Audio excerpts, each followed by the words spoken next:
Assalamualaikum warahmatullahi wabarakatuh. Amma ba'du, jemaah sekalian yang dirahmati Allah. Sebelum berdoa, izinkan saya menyampaikan kesimpulan dan harapan. Jadi yang lebih utama dari berpuasa Ramadan, di samping meninggalkan hal-hal yang bisa membatalkan puasa, adalah meninggalkan hal-hal yang bisa membatalkan pahala berpuasa. Yang saya sampaikan pada kesempatan ini ada 7, yaitu yang pertama ucapan dusta atau bohong, yang kedua amalan dusta atau amalan yang bohong, yang ketiga adalah mengamalkan kebodohan atau jahil, beramal dengan tidak ada dasarnya. Kemudian yang keempat adalah ucapan laghu atau lagu, berkata sia-sia. Kemudian yang kelima adalah berkata kotor atau rofas. Dan yang keenam adalah ribut atau bertikai, sahab. Dan yang ketujuh, yang terakhir, yaitu adu mulut atau mencaci satu dengan yang lain. Mudah-mudahan yang saya sampaikan ini menjadi peringatan, nasihat khususnya bagi diri saya dan umumnya bagi jamaah sekalian sebagai bekal kita untuk menyempurnakan amaliyah kita di bulan Ramadan ini. Alhamdulillahilladzi arsala rasulahu bil huda wa dinil haq liyudhhirahu 'ala dini kullihi wa kafa billahi syahida. Asyhadu an la ilaha illallah wahdahu la syarika lah. Asyhadu anna Muhammadan abduhu wa rasuluh. Ayyuhal ikhwan taqullaha haqqa tuqatih wa la tamutunna illa wa antum muslimun. Allahul azim, amma ba'du. Jamaah salat Jumat yang dirahmati Allah, marilah pada kesempatan ini kita syukur pada Allah Subhanahu wa taala atas segala nikmat karunia-Nya. Kita diberi anugerah terindah, yaitu nikmat sehat dan nikmat kesempatan. Utamanya adalah nikmat iman dan Islam. Mudah-mudahan pertemuan kita di majelis Jumat ini senantiasa diridhoi dan diberkahi Allah Subhanahu wa taala. Amin ya rabbal alamin. Selanjutnya saya selaku khatib mewasiatkan, mengajak, menasihati kepada diri sendiri dan umumnya kepada jamaah sekalian. Marilah kita terus berupaya meningkatkan iman dan takwa kita kepada Allah Subhanahu wa taala. Apalagi di bulan suci Ramadan ini, yang mana nanti terminal akhir dari seluruh rangkaian ibadah di bulan suci Ramadan adalah la'allakum tattaqun, agar kalian semuanya menjadi orang-orang yang bertakwa.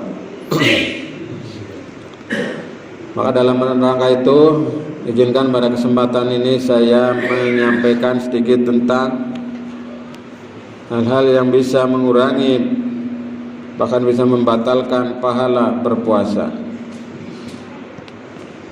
Berpuasa kalau hanya menahan lapar dan haus atau dahaga itu mudah, anak kecil juga bisa, anak yang belum balik juga biasa.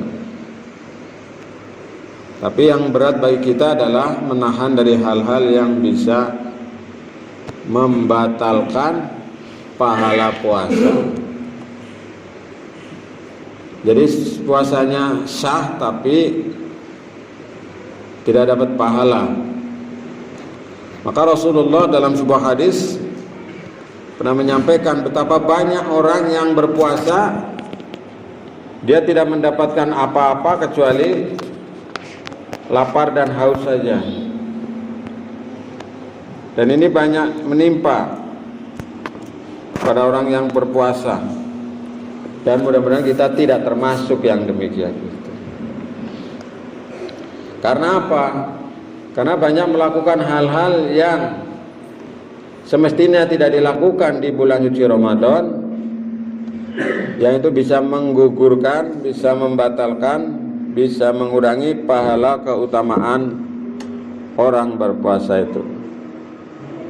Nah, pada kesempatan yang singkat ini saya ingin menyampaikan beberapa hal yang perlu kita perhatikan dalam rangka kita menjaga keutuhan, menjaga keutamaan kita pahala dalam berpuasa di bulan suci Ramadan ini. Kalau secara fikih, hal yang membatalkan puasa itu yang dominan adalah dua, yaitu makan, minum, dan berhubungan suami istri. Kita hal-hal lain yang merupakan cabang-cabang dari kedua hal ini. Nah, ini tidak terlalu sulit bagi kita. Udah biasa kita puasa, apalagi yang jamaah sekalian yang udah sering puasa sunnah. Udah nggak begitu terasa puasa dari terbit fajar sampai terbenamnya matahari. Akan tetapi jika untuk menghindari dari hal-hal yang bisa membatalkan pahala puasa ini serasa begitu berat, ya. Yang pertama adalah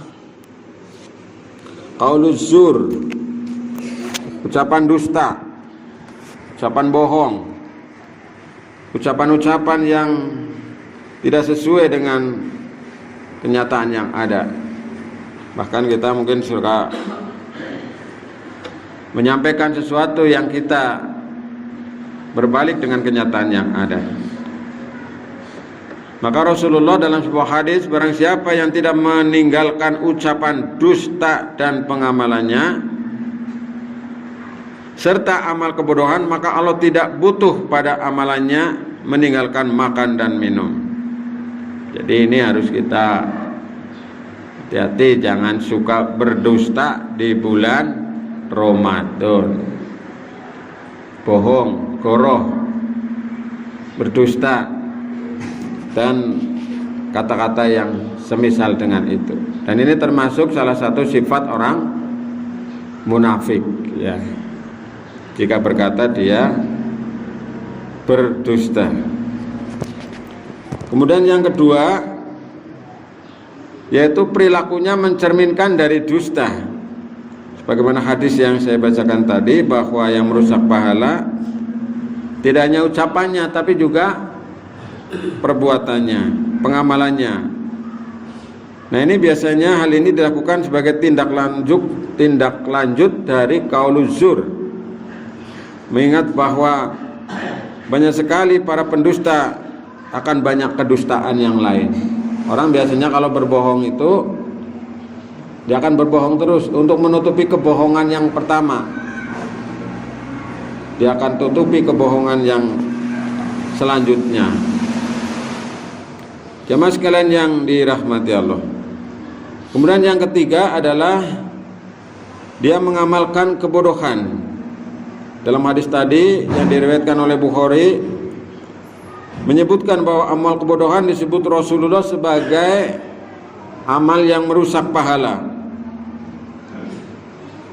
Dan hal ini disebut dalam Fathul Bari itu sebagai salah satu pembatal pahala puasa, yaitu segala perkara bodoh yang tak ada ilmunya dalam syariat Islam maka akan menjadi penghapus pahala dalam berpuasa ini.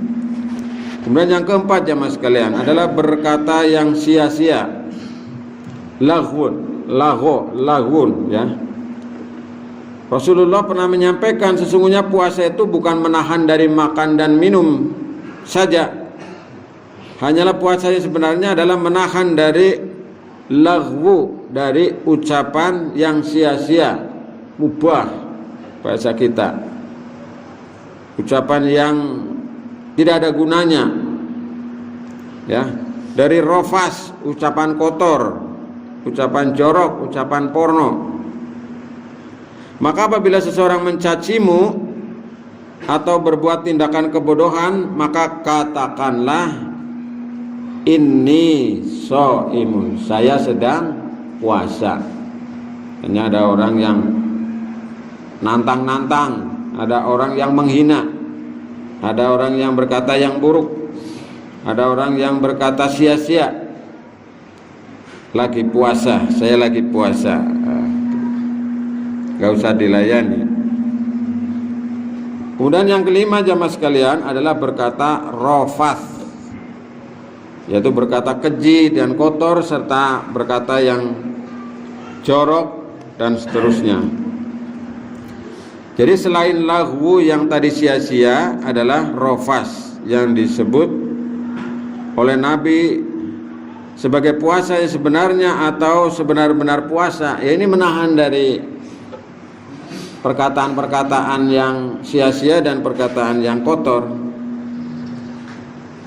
Tapi lebih banyak para ulama menyampaikan bahwa ucapan yang kotor atau rofas ini adalah makna yang luas, yakni kata-kata keji, kata-kata yang kotor, dan kata-kata yang jelek. Jadi ini ya di bulan suci Ramadan ini dilatih kita untuk yang demikian itu. Kemudian yang keenam jamaah sekalian, ribut atau bertikai. Jadi di bulan Ramadan jangan sampai kerengan, padu, gelutan dengan tetangga, dengan teman dan sebagainya. Maka dari Abu Hurairah, Rasulullah SAW menyampaikan pesan. Allah berfirman, maka bila pada hari puasanya seorang di antara kalian janganlah melakukan rofas dan janganlah kalian melakukan yashab, yaitu berteriak ribut-ribut atau bertikai. Nah, dalam lisanul Arab, sahab ini bermakna bersuara keras dan ribut karena adanya pertikaian. Maka dalam Mukhtasar Shahih Al-Bukhari juga disebutkan bahwa makna hadis tersebut yaitu jangan bersuara keras atau berteriak dan jangan melakukan pertikaian. Nah, yang ketujuh jamaah sekalian, yang terakhir ini yaitu adu mulut atau mencaci. Tadi di atas juga sudah saya singgung. Jadi kalau lagi puasa itu diusahakan menghindari adu mulut, padu lah kalau bahasa kita mungkin, bertikai, kerengan dan lain sebagainya, semisal dengan itu. Rasulullah berpesan dalam hadis dari Abu Hurairah, janganlah kamu saling mencaci atau bertengkar mulut sementara kamu sedang berpuasa. Maka bila seseorang mencaci, katakanlah sesungguhnya saya sedang berpuasa. Dan kalau kamu sedang berdiri, maka duduklah. Hadis riwayat Ibnu Huzaimah, An-Nasai, Imam Ahmad dan At-Tolayis. Inilah jamaah sekalian diantara perkara-perkara yang bisa membatalkan pahala puasa, bisa mengurangi keutamaan berpuasa, bahkan bisa menghilangkan kebaikan di bulan puasa atau di bulan Ramadan ini. Tentunya dengan harapan kita bisa menjauhi. Kalau belum bisa menjauhi 100%, mungkin kita ya meminimalisir atau mengurangi. Dengan harapan nanti mudah-mudahan kita terhindar dari perkara-perkara yang bisa membatalkan pahala puasa dan kita memperoleh kesempurnaan di bulan Ramadan ini, sehingga pada gilirannya puasa kita puasa yang diterima Allah Subhanahu wa taala, menuju kita menjadi orang-orang yang bertakwa. Amin ya rabbal alamin. Barakallahu li wa lakum fil Qur'anil azim wa nafa'ani wa iyyakum bima fi minal ayati wa dzikril hakim. Aqulu qawli hadza astaghfirullahal azim innahu huwal ghafurur rahim.